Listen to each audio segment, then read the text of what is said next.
Nous allons essayer de donner quelques conseils pour une meilleure utilisation sur les réseaux sociaux. Et l'un des premiers conseils que je veux donner, c'est la recherche. Et faisons beaucoup de recherches, que ce soit pour tout ce qui est fake news dont nous avons parlé, ou bien même pour le cas de cette jeune fille qui discutait avec une personne sur son téléphone qu'elle ne connaissait pas. Si elle avait fait serait-ce que quelques recherches pour voir dans son entourage qui la connaissait et de manière vraiment physique, je pense que ce drame n'allait pas avoir lieu. Et en deuxième conseil, je veux aussi parler des données à caractère personnel. Dans la vidéo, par exemple, de la petite, on a vu qu'elle disait à cette personne qu'elle ne connaissait pas qu'elle vient d'acquérir un nouveau sac.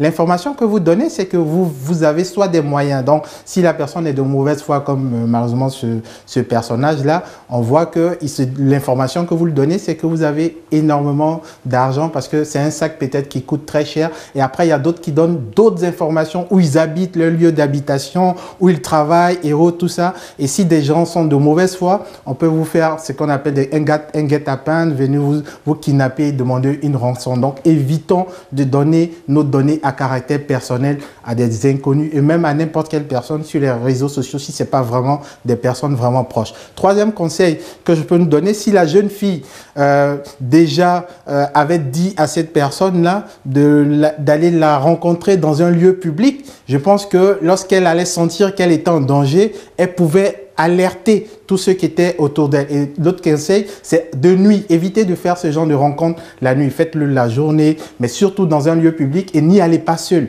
Si elle était partie avec des amis à elle et autres, qui pouvaient ensuite donner l'alerte. Donc, faites beaucoup attention. Et l'avant-dernier conseil que je veux donner, c'est vraiment, nous, en tant que parents, nous devons nous investir sur l'utilisation de nos enfants sur les réseaux sociaux. Et dernière slide que vous allez trouver bizarre, c'est vrai, il n'y a rien.